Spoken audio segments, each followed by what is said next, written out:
कोई एडवर्टाइज देख रहे हो, कोई सीरियल देख रहे हो, कोई नाटक देख रहे हो, कोई न्यूज़ सुन रहे हो, तो भले टीवी बंद कर दो और अतिथि का आदर करो, सम्मान करो। हम गलती क्या करते हैं, अतिथि आता है, टीवी चलती रहती है और आप उस टीवी में अपना मन लगा कर रखते हो और अतिथि का आदर नहीं कर पाते, सम्मान नहीं कर पाते। उस समय पर तुम्हारा ध्यान उस अतिथि में होना चाहिए। लक्ष्मी, तुमने गलती करी, जब पति के साथ बैठी हो, पति के साथ रह रही हो, पति के साथ बात कर रही हो और तुम्हारा ध्यान इस अश्व में चले गया, इस घोड़े में चले गया, मैं तुम्हें श्राप देता हूं, पृथ्वी पर तुम्हें अश्वी बनकर जन्म लेना पड़ेगा, घोड़ी बनकर जन्म लेना पड़ेगा। लक्ष्मी जी हाथ जोड़कर पति के चरणों में नमन करने लगी, आप मुझे क्षमा करो। नारायण कहते हैं तुम्हें जाना पड़ेगा और आज का दिन तुम मृत्यु लोक में जाओगी, पर कल तुम्हें अश्वी बनकर जन्म लेना ही है। लक्ष्मी जी उसी समय पर बैकुंठ से, स्वर्ग से पृथ्वी पर आ गई। जब पृथ्वी पर लक्ष्मी जी आई, लक्ष्मी जी ने देखा, जैसी पृथ्वी पर आकर लक्ष्मी जी देख रही कि बहुत घोर अंधेरा है, भयंकर अंधेरा।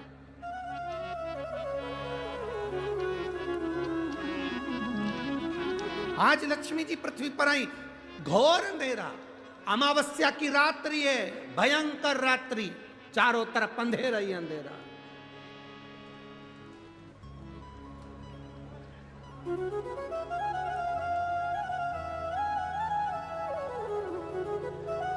लक्ष्मी जी पृथ्वी पर आते से मृत्यु लोक में जब भ्रमण करने लगी, और भ्रमण करते करते लक्ष्मी जी ने विचार करा मैं कहां जाऊं, एक रात्रि की बात है, आज मैं इस अंधेरे में कहां जाऊंगी। रात्रि का समय था, लक्ष्मी जी भ्रमण करती हुई चारों तरफ देख रही थी, सबके दरवाजे बंद थे, सबकी खिड़कियां बंद थी, सबका द्वार बंद था, कहीं लक्ष्मी जी को जाने की जगह नहीं मिली। एक दरवाजा खुला था और वहां पर एक मिट्टी का दिया जिसमें से प्रकाश टिमटिमा रहा था।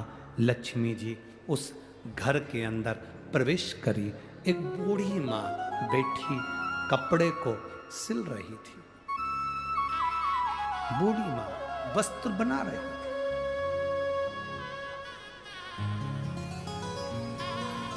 एक बूढ़ी मां वस्त्र बना रही है, एक बूढ़ी मां कपड़े को सिल रही है। अब लक्ष्मी जी अंदर जाकर बूढ़ी माता को नमन किया, प्रणाम किया। लक्ष्मी जी ने कहा, मां क्या मैं एक रात्रि आपके यहां रुक सकती हूं? बूढ़ी मां काम में लगी हुई थी, उसने गादी बिछा दी, एक तकिया दे दिया और लक्ष्मी जी को पहचानी नहीं, इतना कहा, बहन आप आराम करो, आप रुको, आप रहो। मां मुझे भूख लग रही है। भूख लग रही है? कपड़ा छोड़कर मां, कपड़ा छोड़कर मां, कपड़े को छोड़कर मां उस माता लक्ष्मी को पहचानी नहीं, पर एक स्त्री के लिए भोजन ढूंढने के लिए गई, पर घर इतना साधारण सा था, बड़ी गरीब परिस्थिति का था। भोजन जितना बनाया था वो समाप्त हो चुका था, समाप्त।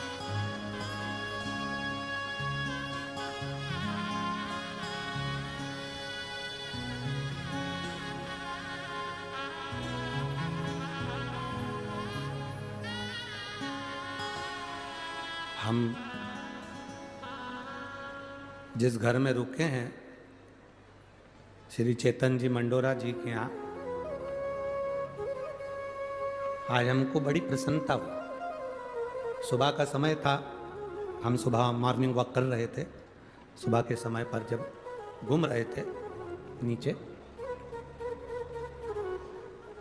बाहर तो हम मॉर्निंग वॉक करने जाते नहीं हैं, क्योंकि जाते हैं तो लोग गाड़ी में बिठा के वापस घर छोड़ जाते हैं।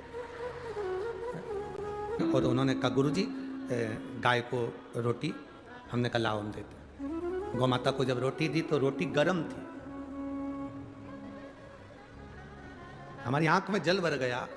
लोग इतनी सुबह 5:30 बजे, 5:30 पौने 6 बजे इतनी सुबह लोग गाय को रोटी अगर देते हैं तो दूसरे दिन की कल की बची हुई बासी देते हैं। पर धन्य है ऐसी माँ जो गाय के लिए रोटी लेकर आई थी तो ताजी थी। धन्य है, साधु था आप, बहुत बहुत साधु था, उसके लिए धन्यवाद आप।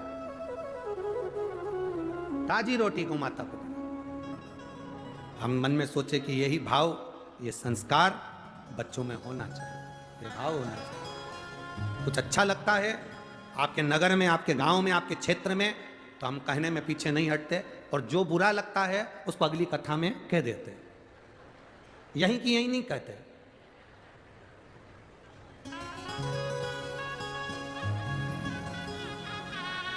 क्योंकि यहां कहेंगे तो दाना पानी तुम्हारा ही है, तो जो बुरा लगे उसको तो अगली कथा में बोल दे, जो अच्छा लगे वो बोल दो, जो प्रेम है।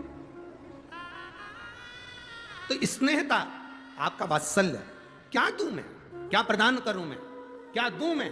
अब नारी बैठी है और कह रही है, मां मां मुझे भूख लगी है। लक्ष्मी जी आवाज लगाकर कह रही हैं, मां मुझे भूख लगी है, कुछ है आपके पास में। मां ने अपना घर टटोला, कुछ भी भोजन के लिए नहीं मिला, कुछ प्रसाद पवाने के लिए नहीं मिला। अब अतिथि है, अतिथि आया दरवाजे पर।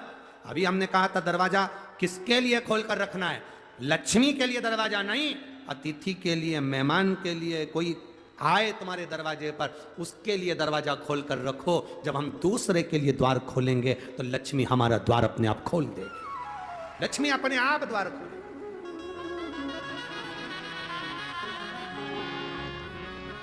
मां भूख लगी है मुझे। इतने में बूढ़ी मां ने कपड़ा फेंका, वस्त्र बनाने वाला कपड़ा बूढ़ी मां ने जमीन पर डाला और कहती है, रुक जा बेटा, मैं अभी अंदर से आती हूं। भोजन देखती हूं। भोजन देखा, डब्बे में भोजन नहीं था, कुछ सामग्री नहीं थी। भोजन होता, कुछ सामान होता तो बना देती, पर ये तो रोज कपड़ा सिलती है, कपड़ा बनाती है, बेचती है, धन आता है, कपड़ा बेचकर जो पैसा मिलता है उसको आनंद में धारण कर लेती है।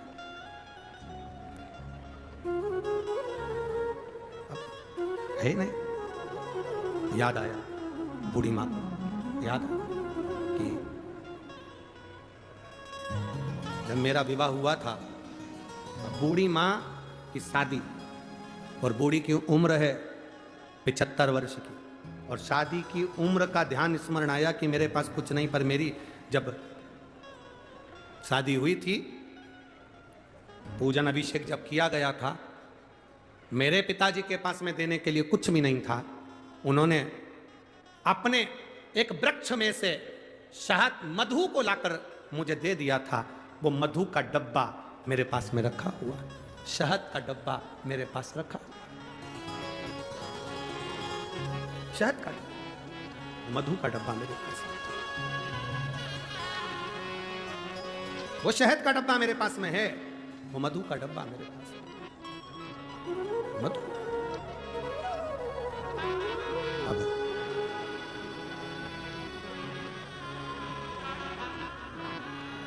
कोई तुम्हारे स्मरण में जब आए, तुम्हारी चित्तवृत्ति में, तुम्हारे स्मरण में जब कुछ आए, तो इस बात को उतार कर रखना। महालक्ष्मी शिव महापुराण की इस कथा को अपने अंदर उतार कर रखिए।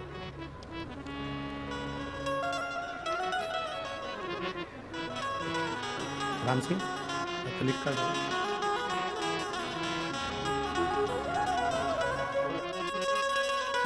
75 वर्ष की मां,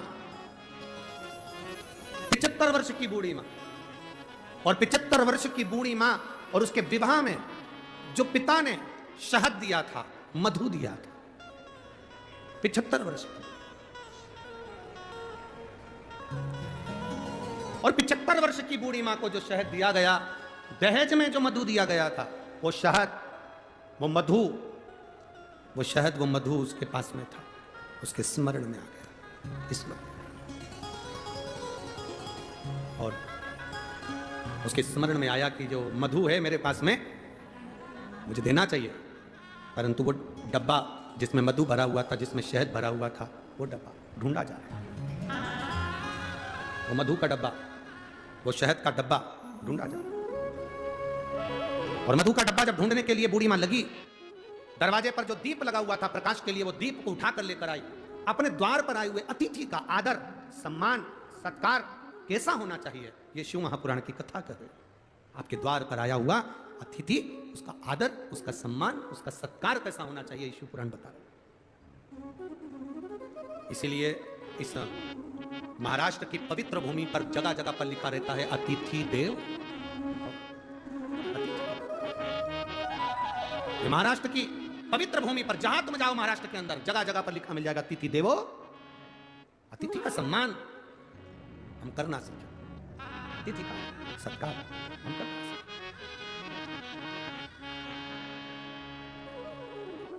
देखा मधु का डब्बा, शहद की डब्बी ढूंढ रही, मिला, प्रकाश की रोशनी में देखा गया और प्रकाश की रोशनी में वो डब्बा प्राप्त हुआ। मधु निकाला, शहद निकाला और वो शहद बूढ़ी माँ माता लक्ष्मी जी के पास लेकर गए। बूढ़ी माता लक्ष्मी जी के पास लेकर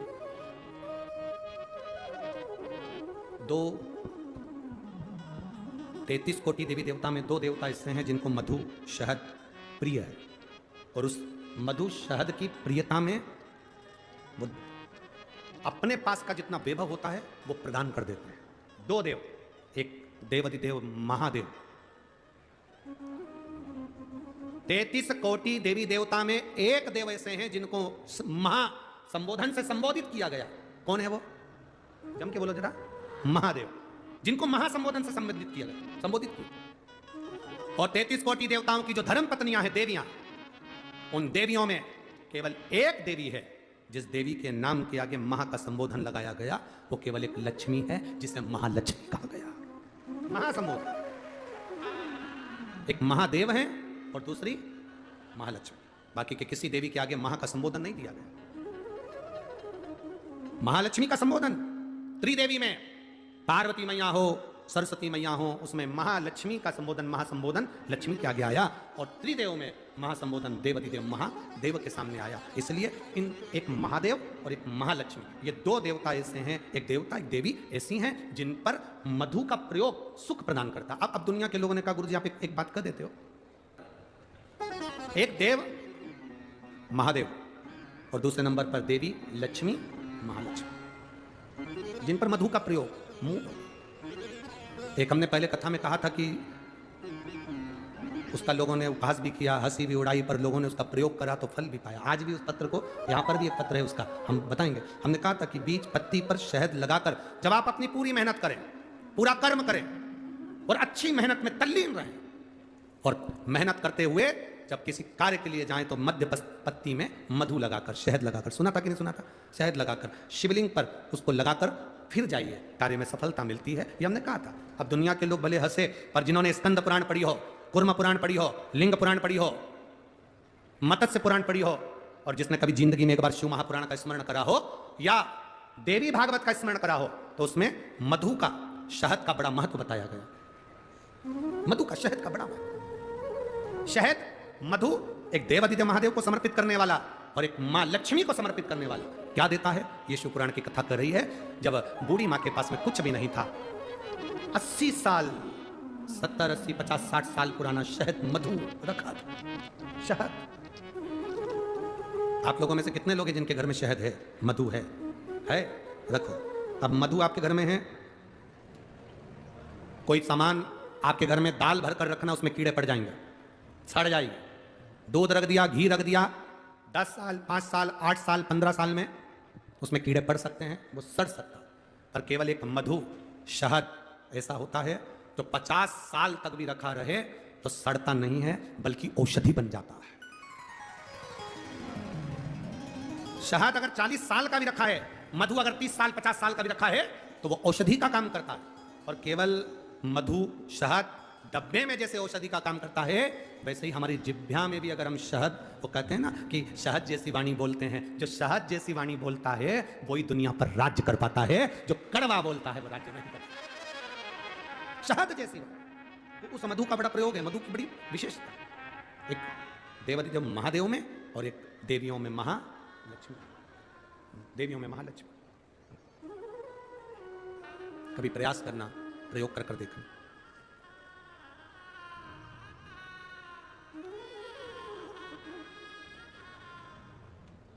कभी प्रयास करना।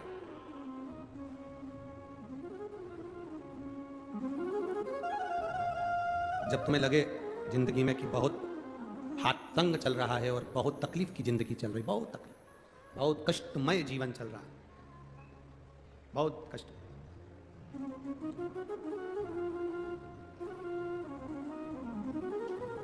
एक देव दीपावली आती है, कभी तुम लोगों ने पढ़ा? पंचांग में, कैलेंडर में उसका वर्णन आता है, पढ़िए देव दीपावली। अरे बोलो तो जम के, पढ़िए।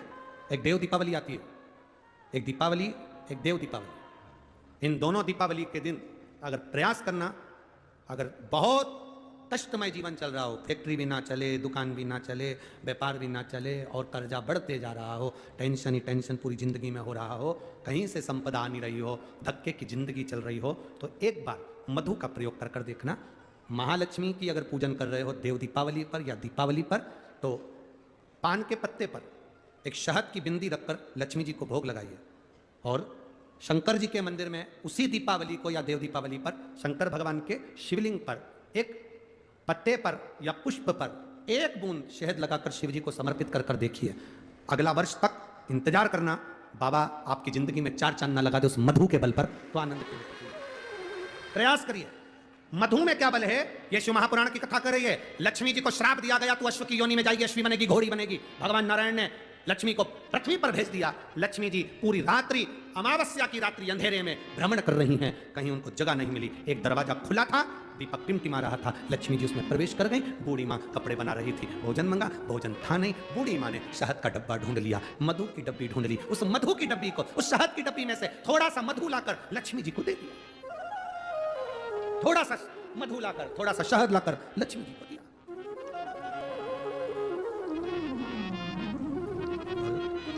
कहां से लाऊं लड्डू, कहां से लाऊं तेल, घर में होए तो लाए ना,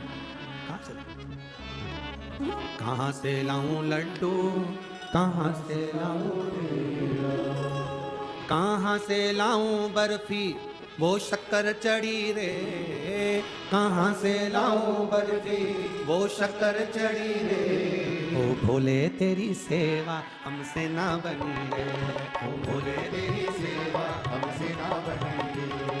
पूजा की थाली हम लिए खड़े रे, पूजा की थाली हम लिए खड़े रे, ओ पूजा की थाली हम लिए खड़े रे, पूजा की थाली सब गाइए खड़े रे। ओ बाबा तेरी सेवा हमसे ना बनी रे, बाबा तेरी सेवा हमसे ना बनी रे, ओ भोले तेरी। इसीलिए कहा जाता है दोस्तों कि जो शाम का समय होता है, संध्या काल का समय होता है, उस समय आप किसी भी कमरे में कहीं भी अंधेरा ना रहने दें, क्योंकि इसी समय में लक्ष्मी का हमारे घर में आगमन होता है। तो आई होप आपके लिए ये वीडियो बहुत यूज़फुल रही होगी और वीडियो में आपको इंटरेस्ट भी आया होगा। तो अगर आपको ऐसी ही वीडियोज़ अच्छी लगती हों तो प्लीज़ मेरे चैनल को ज़रूर सब्सक्राइब कर लीजिएगा। साथ ही साथ वीडियो को लाइक और शेयर करते रहिएगा, ताकि और भी मोटिवेशन मिलता रहे इस तरह के सेलेक्टेड आइडियाज़ लाने के लिए। धन्यवाद। ओम नमः शिवाय। जय माता दी।